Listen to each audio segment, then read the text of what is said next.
আমি প্ৰায় 1 ঘণ্টা খোজ কাঢ়িছোঁ আৰু তেতিয়া আচলতে আমি কেইবাটাও অনুষ্ঠানত আমি যাওঁ, আমাক আমন্ত্ৰণ কৰে, আমি শোভাযাত্ৰাত অনুষ্ঠানত আমি অংশগ্ৰহণ কৰোঁ।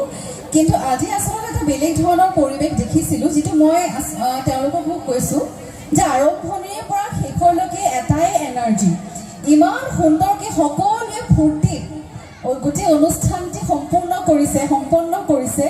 সেয়ে সঁচাকৈ শলাগ লৈছোঁ, শলাগ নলৈ নোৱাৰিলোঁ। গতিকে সকলোলৈ ধন্যবাদ জ্ঞাপন কৰিছোঁ এইখিনিতে। আৰু আৰম্ভণিতে মই সুধিছিলোঁ এটি সমবেত সংগীত কোনে কোনে পাৰফৰ্ম কৰিছিলে বাৰু? ৰেইজ ইউৰ হেণ্ডছ। সেইফালে আছে। মোৰ অকণমান ঠিক মনত নাই, কিন্তু এটা লাইন মনত থাকিছে, সেইটোহে গাইছোঁ দেই।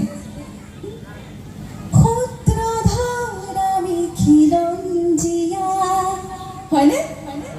ভূমিপুত্ৰ আমি অসমীয়া, সূত্ৰধৰ আমি খিলঞ্জীয়া, ভূমিপুত্ৰ আমি অসমীয়া।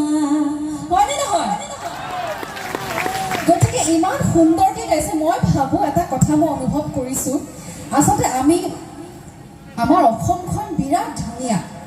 প্ৰতিটো জাতি জনগোষ্ঠী সকলোৱে মিলিহে আমাৰ বৰ অসমৰ আমাৰ যি সপোন, সেই সপোনটো আমি পূৰ কৰিব পাৰোঁ। কোনো এটা জাতি জনগোষ্ঠী নোহোৱাকৈ অসমখন কিন্তু কেতিয়াও কমপ্লিট নহয়। গতিকে সূত্ৰধৰ জনগোষ্ঠীৰ এক নিৰ্দিষ্ট এক সুকীয়া ঐতিহ্য আছে। মই সঁচা কথাই কৈছোঁ, মই বহুত ডিটেইলছত নাজানো, কিন্তু মই আজি স্মাৰকপত্ৰখনত কেইবাটাও কথা পঢ়িলোঁ আৰু অনুভৱ কৰিছোঁ যে আমাৰ অসম আন্দোলনকে ধৰি বা বিদেশী গোচৰ যি অভিযান চলিছিল, আন্দোলন চলিছিল, প্ৰতিটো আন্দোলনতে প্ৰতিখন জিলাতে আচলতে সূত্ৰধৰৰ যি ঐতিহ্য আছে, সেয়া সঁচাকৈ মই আজি বিশেষকৈ উপলব্ধি কৰিছোঁ। আৰু আজিৰ সভাখনত কেইবাটাও দাবীৰ কথা কোৱা হৈছে। মই এতিয়া যেনেকৈ আমাৰ সন্মানীয় বিধায়ক ডাঙৰীয়াই কৈছে যে আমাৰ সাংস্কৃতিক পৃথিৱীৰ যি কৰ্মীসকল ভৱিষ্যতলৈ ৰাজনীতিলৈ যায়, আচলতে ৰাজনীতিলৈ যাবও লাগে মই ভাবোঁ দেই। কাৰণ আমাৰ সকলোৰে সপোন থাকে, আমি ডাক্তৰ হ'ব বিচাৰোঁ, গায়ক হ'ব বিচাৰোঁ, অভিনেত্ৰী হ'ব বিচাৰোঁ, ইঞ্জিনিয়াৰ হ'ব বিচাৰোঁ।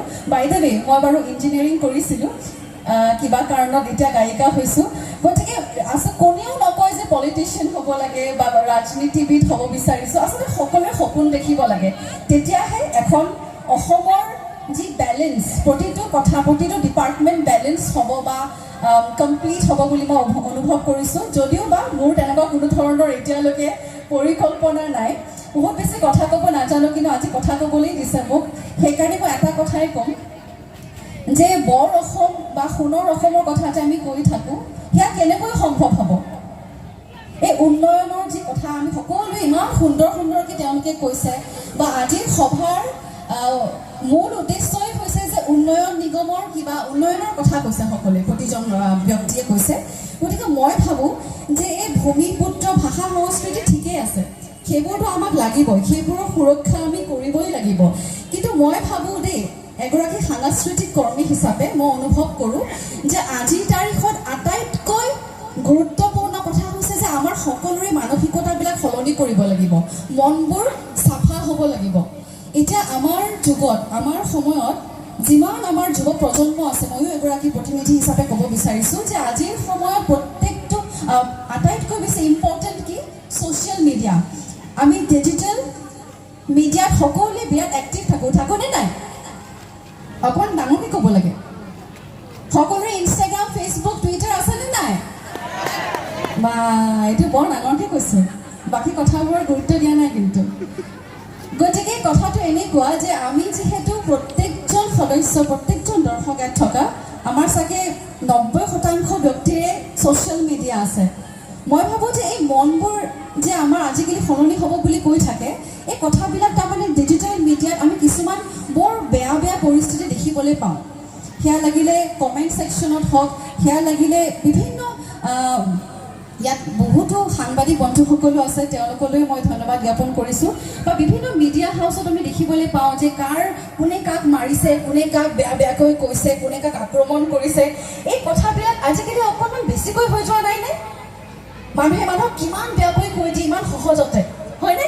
এই কথাবিলাক আচলতে মই ভাবোঁ দেই, বাকী কথাবিলাকো তেওঁলোকে আমাৰ বিশিষ্ট ব্যক্তিসকল আছে, তেওঁলোকে ছল্ভ কৰিব। মই ভাবোঁ যে এগৰাকী লেমেন হিচাপে মই ভাবোঁ প্ৰথমতে আমি আমাৰ মনবোৰ সলনি কৰিব লাগিব, আমাৰ মনবোৰ চফা কৰিব লাগিব। কেনেকৈ হ'ব?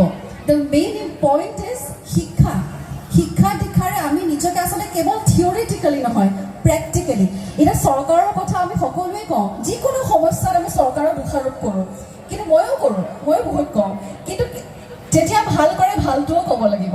এই সেইদিনাখন মই এটা মাননীয় মুখ্যমন্ত্ৰী ডাঙৰীয়াৰ এটা পোষ্ট দেখিছোঁ, তাত লিখিছে যে নীতি শিক্ষাৰ এক পাঠ্যক্ৰমটো তেওঁলোকে পুনৰ কণ্টিনিউ কৰিব 6ম শ্ৰেণী 7ম শ্ৰেণীত। সেই পোষ্টটোত মই নিজেও এটা কমেণ্ট কৰিছোঁ যে সুন্দৰ পদক্ষেপ। গতিকে ভালটো ভাল বুলি ক'ব লাগিব। মই আগৰ পৰা কৈ আহিছোঁ, যেতিয়াই মই ক'ৰবালৈ গীত গাবলৈ যাওঁ আৰু বিশেষকৈ আমাক বিদ্যালয় মহাবিদ্যালয়সমূহত আমন্ত্ৰণ কৰে, আমাক গীত গাবলৈ আমন্ত্ৰণ কৰে, তেতিয়া মই সুযোগ পালেই মই এটা কথা কওঁ যে আজিকালি যুগত সকলোৱে কয় যে যুৱ প্ৰজন্মই ডাঙৰক সন্মান কৰিব পাহৰিছে, সৰুক মৰম কৰিব পাহৰিছে। মই কিন্তু তেনেকৈ নাভাবোঁ। তেওঁলোকে সন্মান কৰে, মৰমো কৰে, কিন্তু তেওঁলোকক দোষাৰোপ কৰিও লাভ নাই। কাৰণ সৰুতে আমি মৰেল চায়েন্স পঢ়িছিলোঁ, নীতি শিক্ষাৰ কথা পঢ়িছিলোঁ, আদৰ্শৰ কথা পঢ়িছিলোঁ, হয়নে? সকলোৰে নিৰ্দিষ্ট এটা আইডিঅলজি থাকে, সেইবোৰ কথা পঢ়িছিলোঁ, কিন্তু লাহে লাহে সেইবোৰ নাইকিয়া হৈ গৈছিলে। গতিকে এতিয়া পুনৰবাৰ এই কথাষাৰ শুনি বা জানি সেই পোষ্টটোৰ জৰিয়তে মই খুবেই আনন্দিত হৈছোঁ যে সঁচাকৈ আজিৰ সমাজত, আজিৰ সময়ত আটাইতকৈ প্ৰয়োজন হৈছে যে আমি আমাৰ যিখিনি অসমীয়া হিচাপে আমাৰ যিখিনি নীতি আদৰ্শ, ভাৰতবৰ্ষত এটা কথা গম পায়নে? ভাৰতবৰ্ষত যেতিয়া আমি বাহিৰলৈ যাওঁ, অসমৰ বাহিৰলৈ যাওঁ, তেতিয়া কি কয় জানে? আপ আসাম से आए हो, आप तो बहुत रिस्पेक्टेबल, आप तो दूसरों को बहुत रिस्पेक्ट करते हो, এনেকৈ কয়। আমি বম্বে যাওঁ, দিল্লী যাওঁ। সেইদিনাখন দিল্লীলৈ পাৰফৰ্ম কৰিবলৈ গৈছিলোঁ, এটা অনুষ্ঠান আছিলে, পাৰফৰ্ম কৰিবলৈ গৈছিলোঁ। তেতিয়াও তাত কৈছিলে যে আপোনালোকে মানুহক বিৰাট সন্মান কৰে। সঁচাকৈ কয়। এইটো মই একেবাৰে যে ভাষণ দিব লাগে বুলি এটা ডাঙৰ কিবা সাংঘাতিক কিবা এটা লগাই দিছোঁ নহয় দেই, সঁচা কথা, সকলোৱে কয়। গতিকে এই কথাবিলাক আমি অনুভৱ কৰিবলৈ হ'ল। ক'ৰবাত চাগে আমি পাহৰি গৈছিলোঁ, কিন্তু মই ভাবোঁ যে যিহেতু আমাৰ তেজত আছে, আমি অসমীয়া, সেয়া লাগিলে সূত্ৰধৰ হওক, সেয়া লাগিলে ৰাভা হওক, ৰাভা জনগোষ্ঠী হওক, টাই আহোম জনগোষ্ঠী হওক, প্ৰত্যেকটো জনগোষ্ঠীয়ে হওক, আমি সকলোৱে অসমীয়া হিচাপে ভাবিব লাগিব প্ৰথম কথা। গতিকে অসমীয়া হিচাপে আমাৰ যিখিনি মূল নীতি আদৰ্শ আছে, সেই কথাখিনি আমি উপলব্ধি কৰিব লাগিব। আৰু সেই ক্ষেত্ৰতে মই আজিৰ সভাত বহুতো সন্মানীয় ব্যক্তি আছে, তেওঁলোকে এতিয়া আৰম্ভ হৈছেনে, আপোনালোকে ক'লৈকো নাযাব, সকলোৱে বিৰাট ধুনীয়া ধুনীয়া কথা ক'ব।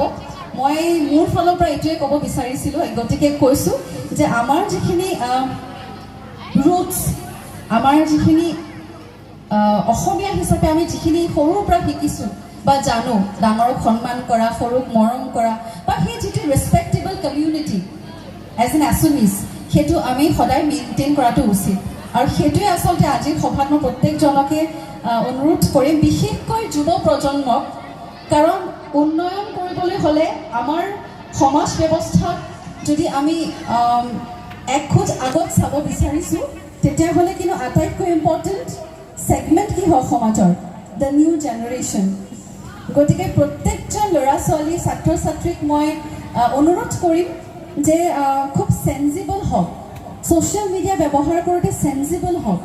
কোনোবাই বহুতে ফেক একাউণ্ট খুলি পেলাই আমাক আক্ৰমণ কৰে, পলিটিচিয়ানছক আক্ৰমণ কৰে নে নকৰে? বেয়াকৈ কয়, কিন্তু আচলতে সমালোচনা হ'ব লাগে।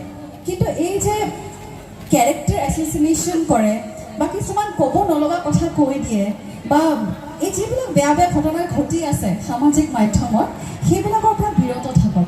সেইখিনি কথা আহকচোন আমি আজি সভাৰখনৰ পৰাই আমি আৰম্ভ কৰোঁ। এই তোমালোক যে আছা, তোমালোকে 2-এজনক আৰু ক'বা, আৰু তেওঁলোকে আৰু 10জনক ক'ব। সেনেকৈ আচলতে ভাল কথাবিলাকৰ প্ৰচাৰ হয়, মই তেনেকৈ অনুভৱ কৰোঁ।